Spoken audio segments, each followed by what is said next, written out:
आज क्लास 10 की रसायन शास्त्र रासायनिक अभिक्रिया एवं समीकरण को पढ़ने चलते हैं। आज इसका दूसरा दिन है। इसके पहले वाले क्लास में हमने बताया था कि किसको भगवान कितना संयोजकता दिए हैं, किस तत्व की संयोजकता क्या होगी, कौन धातु होगा, कौन अधातु होगा, कैसे नामकरण करते हैं यौगिकों का, ये सब हमने सिखलाया था इसके पहले वाले क्लास में।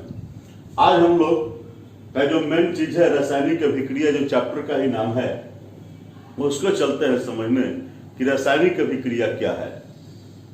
तो नए गुण वाले नए पदार्थों की उत्पत्ति, बस बहुत ज्यादा शब्दों पर ध्यान नहीं देने की जरूरत है। नए गुण वाले नए पदार्थों की उत्पत्ति, बस इतना ही याद रखें कि नए गुण वाले नए पदार्थों की उत्पत्ति, उसी को वैसी ही प्रक्रिया को हम लोग क्या कहते हैं, रासायनिक अभिक्रिया कहते हैं।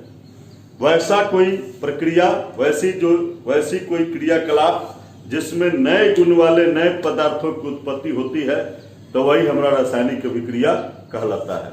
जैसे दूध को लेते हो और दही बना लेते हो, तो दही का गुण जो है वो दूध से भिन्न है, दूध से अलग है। दही का गुण नए गुण वाला है और नए गुण वाले पदार्थ की उत्पत्ति हो रही है, नए पदार्थ की उत्पत्ति हो रही है, दही की उत्पत्ति हो रही है और नए गुण के साथ उत्पत्ति हो रही है। तो दूध के गुण से उसका कोई मेल नहीं है। तो इस तरह के जो है सो इसी तरह की प्रक्रिया को ही हम लोग क्या कहते हैं, दूध से दही का बनना, यह रासायनिक अभिक्रिया है। और जैसे कि हमने यहाँ पर एक और उदाहरण दिया है कि मैग्नीशियम और ऑक्सीजन को लेते हैं और मैग्नीशियम ऑक्साइड बनता है। ये जो मैग्नीशियम ऑक्साइड बनता है, इसका न गुण मैग्नीशियम जैसा है, ना इसका गुण ऑक्सीजन जैसा है। ख्याल, खास बात यही है कि मैग्नीशियम ऑक्साइड का गुण ना मैग्नीशियम जैसा है ना ऑक्सीजन जैसा है, इसके अलग गुण वाला है, यानी नए गुण वाला है। तो नए गुण वाले नए पदार्थों की उत्पत्ति होती है, इसीलिए इसको हम लोग कहते हैं कौन सी, रासायनिक अभिक्रिया। इसीलिए यह रासायनिक अभिक्रिया कहलाती है। अब रासायनिक अभिक्रिया में जो लोग भाग लेते हैं, तीर के चिन्ह के पहले देखिए मैग्नीशियम ऑक्सीजन, ये लोग भाग लेते हैं। तो जो पदार्थ रासायनिक अभिक्रिया में भाग लेते हैं उनको हम अभिकर्मक कहते हैं। क्या कहते हैं, अभिकर्मक या अभिकारक, या अंग्रेजी में कहते हैं इसके रिएजेंट कहते हैं। तो अभिकर्मक भी समझ में आ गया। ये रासायनिक अभिक्रिया में जो लोग को मिलाता है कुछ बनाने के लिए, तो इन लोगों को हम लोग कहेंगे अभिकर्मक। और इनके मिलने से जिसका उत्पादन होता है, जैसे इनका उत्पादन होता है मैग्नीशियम ऑक्साइड का, तो इसको हम कहेंगे प्रतिफल या उत्पाद कहेंगे, प्रतिफल या उत्पाद कहेंगे। तो दूध मेरा हो गया कौन चीज, दूध हो गया अभिकर्मक। और दही क्या हो गया, दही हो गया उत्पाद। तो समझ में आ गया कि अभिकर्मक किसको कहते हैं और उत्पाद किसको कहते हैं। खीर बनता है, तो खीर में दूध लेते हैं, चावल लेते हैं, चीनी लेते हैं, ये सब अभिकर्मक हो गए। खीर क्या हुआ, खीर उत्पाद हो गया। अब समझ में आ गया कि अभिकर्मक किसको कहते हैं और उत्पाद किसको कहते हैं। तो जो रसायन जिन चीजों को मिलाते हैं कुछ बनाने के लिए, वे सब अभिकर्मक, इनके मिलने से जिस चीज का निर्माण होता है उसको उत्पाद कहते हैं। यहाँ क्लियर है। हम लोग यहाँ पर हम लोग देखना चाहते हैं कि क्या ऐसा चीज देखेंगे जिससे हम कह सकते हैं कि रासायनिक अभिक्रिया हुआ है। रासायनिक अभिक्रिया हुआ है, क्या उसका लक्षण है, हर आदमी का लक्षण है, हर चीज का लक्षण है। बुखार होगा तो लक्षण होगा, कोरोना होगा तो लक्षण होगा, हर चीज का लक्षण होता है। तो लक्षण बताता है कि कुछ हुआ है। क्या ऐसा लक्षण होगा तो हम समझ सकते हैं कि रासायनिक अभिक्रिया हुआ है। तो लक्षण है, जैसे अगर हमको दिखाई दे अवस्था में परिवर्तन, अवस्था में परिवर्तन, अवस्था में परिवर्तन, क्या अवस्था में परिवर्तन, बुरा से जवान, जवान से अवस्था में परिवर्तन देखेंगे। क्या देखेंगे कि ठोस से द्रव हुआ है, कि द्रव से गैस हुआ है, कि गैस से ठोस हुआ है। इस तरह का चेंजिंग अगर हमको दिखाई देता है तो निश्चित समझेंगे कि कुछ न कुछ हुआ है और कुछ न कुछ यानी कि रासायनिक अभिक्रिया हुआ है। अगर मुझे रंग परिवर्तन दिखाई दे, समझ जाते हैं। ऐसे भी देखते होंगे कि किसी किसी का रंग उड़ जाता है, कुछ ऐसी बातें वो करता है और उसके सामने प्रकट होती है, उसका रंग ही उड़ जाता है। ठीक उसी प्रकार से अगर रंग में परिवर्तन हो रहा है, हरा से गुलाबी हो जाए, गुलाबी से लाल हो जाए, लालिमा आ जाए, बुझ जाइए कि कुछ हुआ है, यानी रासायनिक अभिक्रिया हुआ है। ताप में परिवर्तन आ जाए, नहीं कहते हैं कि गर्म हो गया है, ठंडा हो गया है, बात सुनते गर्म हो गया, अरे कुछ हो गया। तो अगर ताप में परिवर्तन हुआ ऐसा दिखाई दे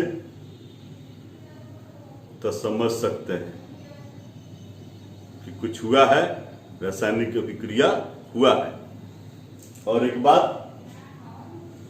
गैस का भी यदि उत्सर्जन हो, कुछ आप क्रियाकलाप कर रहे हो और गैस की उत्पत्ति हो जाए तो बुझिए कि रासायनिक अभिक्रिया हुआ है। खुद से अनुभव कीजिए। तो रासायनिक अभिक्रिया के अभिलाक्षणिक गुणों को मैंने बताया कि अवस्था परिवर्तन, रंग परिवर्तन, ताप परिवर्तन और गैस का उत्सर्जन, ये सब रासायनिक अभिक्रिया के अभिलाक्षणिक गुण है, इनका लक्षण है, ये लक्षण दर्शाते हैं। एक सामने वर्ड है रासायनिक समीकरण। सर रासायनिक अभिक्रिया आपने हम लोगों को दिखाया सर। जी सर, मैंने लिखा मैग्नीशियम ऑक्सीजन मैग्नीशियम ऑक्साइड। ये जो मैंने लिखा मैग्नीशियम ऑक्सीजन मैग्नीशियम ऑक्साइड, ये अभिकर्मक थे, ये प्रतिफल थे। इस अभिकर्मक और ये प्रतिफल को संकेतों या सूत्रों में, इसका संकेत बता चुके, इसके पहले क्लास में पढ़ा है कि कैसे संकेत देते हैं, कैसे सूत्र देते हैं। इनको संकेतों या सूत्रों में दर्शाकर और रासायनिक अभिक्रिया को एक छोटे स्वरूप में, एकदम संक्षिप्त रूप में निरूपित करने की, लिखने की प्रक्रिया ही क्या कहलाती है? यही रासायनिक समीकरण कहलाती है। देखिएगा, मैग्नीशियम को मैंने संकेत में, ऑक्सीजन को सूत्र में, मैग्नीशियम ऑक्साइड को सूत्र में मैंने दर्शाया है। इतनी बड़ी लाइन को मैंने एक छोटे स्वरूप में दर्शा दिया है, एकदम संक्षिप्त रूप में दिखा दिया है। तो इसी रासायनिक अभिक्रिया को संक्षिप्त रूप में दर्शाना, कैसे दर्शाइएगा? तो अभिकर्मक और प्रतिफल को संकेतों एवं सूत्रों में दर्शाकर अगर संक्षिप्त रूप में रासायनिक अभिक्रिया को आप दिखलाते हो तो उसी को हम लोग कहते हैं रासायनिक समीकरण। आइए सीखते हैं कि रासायनिक समीकरण लिखते कैसे हैं। रासायनिक समीकरण का निरूपण करने के लिए बाएं भाग में, ये बायां भाग है और ये दायां भाग है। बाएं भाग में संकेत या सूत्र द्वारा अभिकर्मकों को लिखते हैं। ये अभिकर्मक है, इनको ऐसे ही लिखते हैं। और एक से ज्यादा अभिकर्मक हो तो उनके बीच में प्लस का चिन्ह देते हैं। ये बात है, बहुत बड़ी बात नहीं। मैंने बताया बाएं भाग में संकेतों या सूत्रों द्वारा अभिकर्मकों को दर्शाते हैं और एक से अधिक अगर अभिकर्मक हो तो उनके बीच प्लस का चिन्ह देते हैं। ठीक इसी तर्ज पर दाएं भाग में संकेतों या सूत्रों द्वारा प्रतिफल को लिखते हैं और एक से अधिक प्रतिफल होने पर उनके बीच प्लस का चिन्ह देते हैं। एक याद हो गया, दूसरा भी याद हो गया। फर्क यहाँ अभिकर्मक का नाम लेंगे, यहाँ प्रतिफल का नाम लेंगे। और अभिकर्मक और प्रतिफल के बीच में तीर का चिन्ह देते हैं। बस ऐसा ही तो रासायनिक समीकरण को लिख देते हैं, बस हो गया। ऐसा ही रासायनिक समीकरण को निरूपित करते हैं। चलते हैं कि रासायनिक समीकरण दो प्रकार, संतुलित और असंतुलित, देखने चलते हैं। तो संतुलित रासायनिक समीकरण और असंतुलित रासायनिक समीकरण में मैंने रासायनिक समीकरण को बांटा है और इसमें मुझे दिखाना है कि किसको संतुलित कहते हैं और किसको असंतुलित कहते हैं। तो अभी मैंने आपको दिखाया था कि मैग्नीशियम और ऑक्सीजन मिलते हैं तो मैग्नीशियम ऑक्साइड का निर्माण होता है। ये रासायनिक समीकरण है, लेकिन यह असंतुलित है। क्या है? तो इधर मैग्नीशियम आप देख रहे हैं कि एक है, इधर मैग्नीशियम एक है, ठीक है, लेकिन इस साइड में ऑक्सीजन की मात्रा 2 है, ऑक्सीजन के परमाणुओं की संख्या 2 है, लेकिन इधर ऑक्सीजन के परमाणु की संख्या 1 है। इसका मतलब है कि दोनों तरफ मामला बराबर नहीं है। जब दोनों तरफ की मामला बराबर नहीं है तो हम इसको ऐसे समीकरण को कहेंगे असंतुलित रासायनिक समीकरण। यही मैंने लिखा है कि जिसमें वैसा रसायन जिसमें विकर्मक एवं प्रतिफल के तत्वों के परमाणुओं की संख्या समान नहीं होती। लेकिन यदि इसको हम बैलेंस कर दें, इसी इक्वेशन को बैलेंस कर दें, कैसे बैलेंस कर दें कि जितना इधर Mg उतना ही उधर Mg, जितना इधर O उतना ही O इधर, यानी इधर O 2 है और इधर O 1 है, इसको हम 2 कर देते हैं। यहाँ जैसे 2 लिखे, बस यहाँ पर ऑक्सीजन की मात्रा 2 हो गई, तो इधर भी ऑक्सीजन की मात्रा 2 और इधर भी ऑक्सीजन की मात्रा 2, लेकिन Mg यहाँ पर 2 हो और यहाँ 1 दिखाई दे रहा है, इसको भी हम 2 कर देते हैं। अब देखते हैं कि इधर 2 Mg, इधर भी 2 Mg, इधर 2 ऑक्सीजन, इधर भी 2 ऑक्सीजन, यानी कि यह संतुलित है। ऐसे समीकरण को ही ऐसे रासायनिक समीकरण को ही संतुलित रासायनिक समीकरण कहते हैं।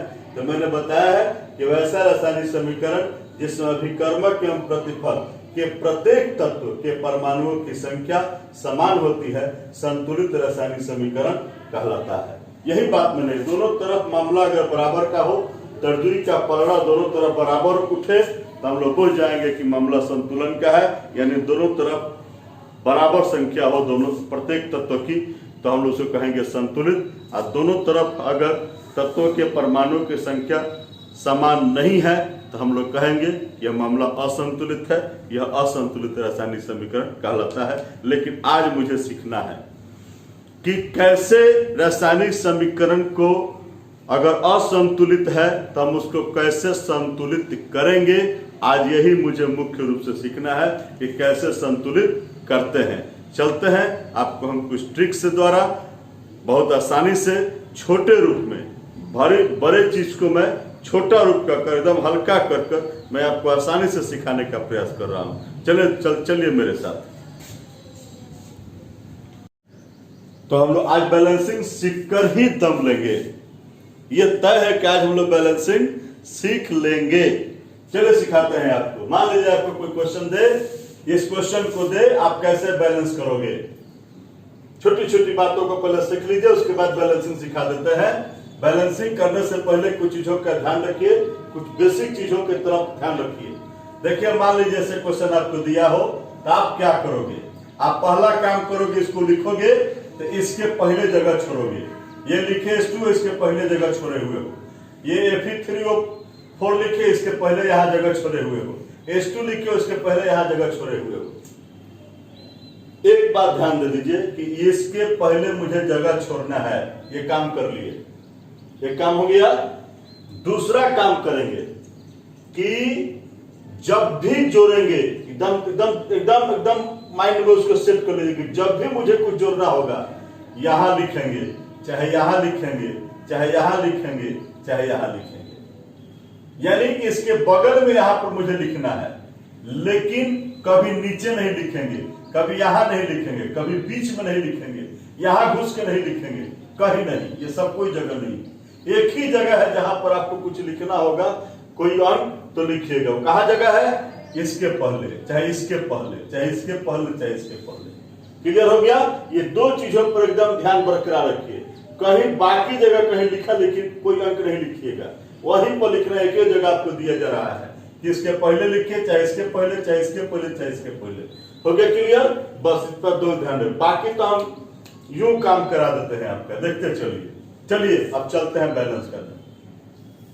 हियर यहां पर Fe कितना है? 1 दिखाई दे रहा है। यहाँ Fe कितना दिखाई दे रहा है? 3 दिखाई दे रहा है। आप चुपचाप इस 3 को यहाँ लिख दो। कहां लिखोगे? यहाँ। अरे नहीं, यहाँ नहीं लिखा जाता है सर, यहाँ तो गलती से नहीं लिखेंगे। कहां लिख सकते हैं? यहाँ लिख सकते हैं। अब दिखाई दे दिया, यहाँ भी Fe3 3 गो हो गया और यहाँ भी Fe 3 गो हो गया। ठीक है सर। यहाँ O4 दिखाई दे रहा है सर, यहाँ O1 दिखाई दे रहा है। 4 कर दीजिए। कहा 4 लिख दे? यहाँ लिख दे। क्या 4? नहीं सर, यहाँ तो कभी गलती से नहीं लिखेंगे। कभी भी यहाँ बीच में कभी गलती से नहीं, तो यहाँ लिख देते हैं, यहाँ भी नहीं लिखा जाता है सर, ये भी गलती नहीं करेंगे कभी नहीं। कहाँ लिखोगे 4 को, तो 4 को सर यहाँ लिख सकते हैं। तो इधर भी 4 O और इधर भी 4 O। अब देखिए ना H2 रूसा हुआ है, यहाँ 4 दूनी 8, यहाँ 8 है, यहाँ 2 है, तो इसको भी 4 यहाँ लिख दो ना, तो 4 यहाँ लिख दोगे तो 4 दूनी 8, ये भी 8 को हो गया ना। जी सर हो गया, एकदम आसानी से। अब सब मिला के देख लो, Fe कै गो है 3 गो, Fe 3 गो। हाइड्रोजन कै गो है 4 दूनी 8 गो है, 4 दूनी 8 गो है। O कै गो है 4 गो है, इधर भी 4 गो है। बैलेंस हो गया, संतुलित हो गया आपका समीकरण। सीखे एकदम धाए धाए चुटकी में। ये हिट एंड ट्रायल मेथड है, इसको थोड़ा अनुमान विधि हिंदी में करते हैं, यही अनुमान से इसको हम लोग ठीक ठाक कर लेते हैं। चलिए नेक्स्ट क्वेश्चन देखते हैं। ये लिखा हुआ है Mg3N2H2O, ये लिखा हुआ है। क्या करेंगे, मेरा पहला काम क्या होगा, इसको लिखेंगे। कैसे लिखेंगे, इस अंदाज से लिखेंगे कि इसके पहले जगह हो, इसके पहले जगह है। इस अंदाज से लिखेंगे कि इसके पहले जगह हो, और इस अंदाज से लिखेंगे कि इसके पहले जगह हो, इस अंदाज से किसके पहले जगह हो, जगह हो गया। अब क्या सीखेंगे, अब सीखेंगे कि हमको जब भी कुछ जोड़ना होगा तो यहाँ जोड़ सकते हैं, यहाँ जोड़ सकते हैं, यहाँ जोड़ सकते हैं, यहाँ जोड़ सकते हैं। जगह दिए हुए हैं, बाकी कहीं कुछ नहीं लिखेंगे, तो ध्यान रखिएगा। चलिए चलते हैं। तो एक बात आज और सीखेंगे कि H2O लिखने का तरीका।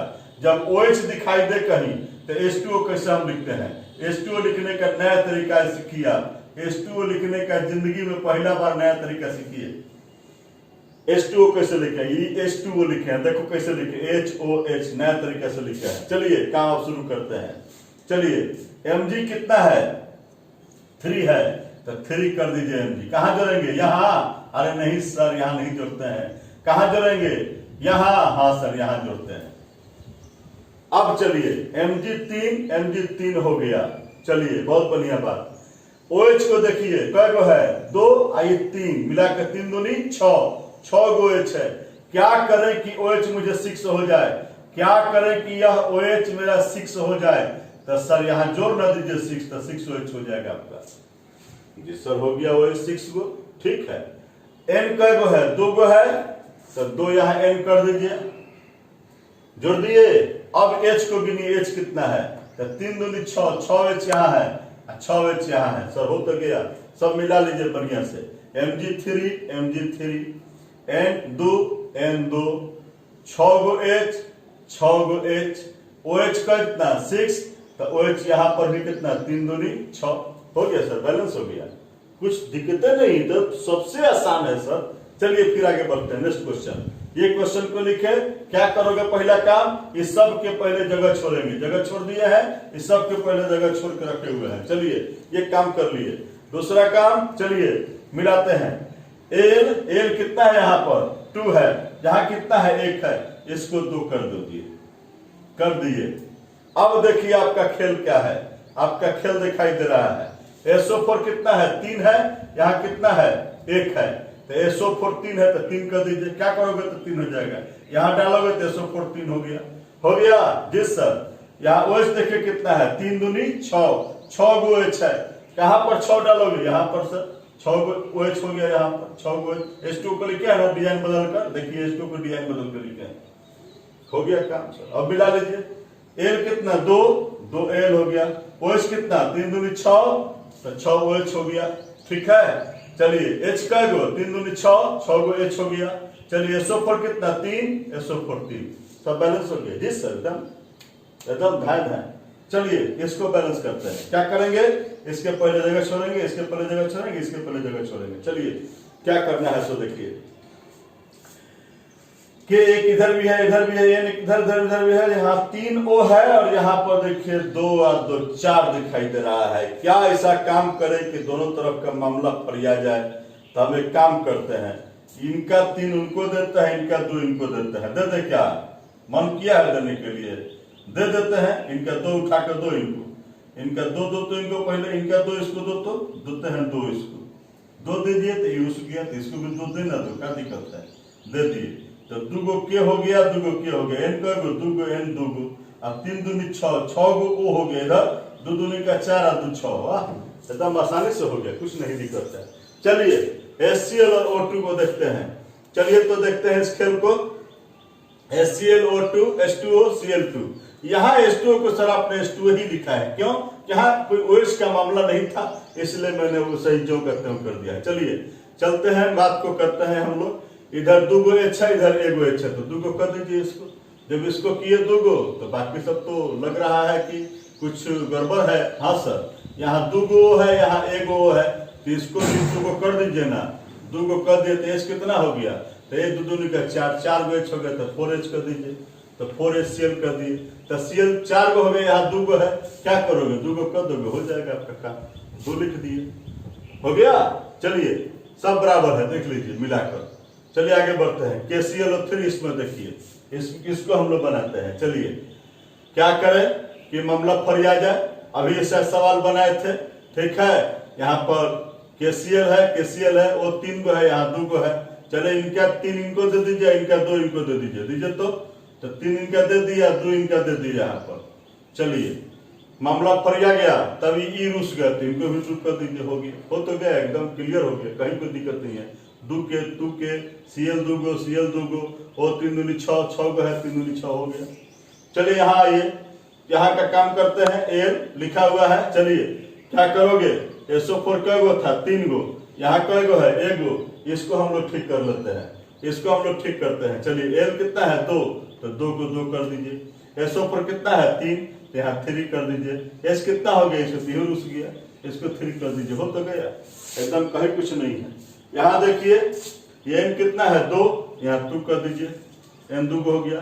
3 दूनी 6, 6 गो H हो गया, यहाँ क्या करोगे? 3 कर दोगे, हो गया, बैलेंस हो गया सर, एकदम बैलेंस हो गया। इसमें नीचे वाला में जोड़ना था, ठीक है ना। 2 कर दिए और यहाँ 3 कर दीजिए, हो गया, एकदम बैलेंस हो गया, एकदम सीख गया सर, कोई दिक्कत नहीं। इतना एग्जाम्पल आपको सिखाया, अनुमान विधि में कुछ नहीं करना है, खाली देख कर यहाँ वहां खाली सेट कर देना है। मेरा काम हो गया। आज का जो हमारा क्वेश्चन है, हमारा क्वेश्चन ले लीजिए, इसके बाद बतलाते हैं। आज का मेरा 5 सवाल है, प्रत्येक सवाल का जवाब दीजिए। प्रत्येक सवाल का जवाब हमें YouTube के कमेंट बॉक्स में या फेसबुक के कमेंट या मैसेंजर में दे सकते हैं, और प्रत्येक सही जवाब के लिए आपको स्कोर मिलेगा 1। और मेरे प्रत्येक एपिसोड को देखते चलिए, और ऐसा ही आपका जवाब बढ़ते चलेगा। और जब 500 स्कोर होगा तो ग्रीन गेट, 1000 स्कोर पर ब्लू बर्ड, 2000 स्कोर पर ब्लैक कमांडो, और 5000 स्कोर पर रेड रोज की उपाधि मिलेगी। आप मेरे साथ जुड़े रहे, चैनल को देखते रहें, और हर एपिसोड को देखते चलिए, ज्ञान की वृद्धि होगी, यह निश्चित है। तब तक मिलते हैं फिर नेक्स्ट एपिसोड में। Thank you.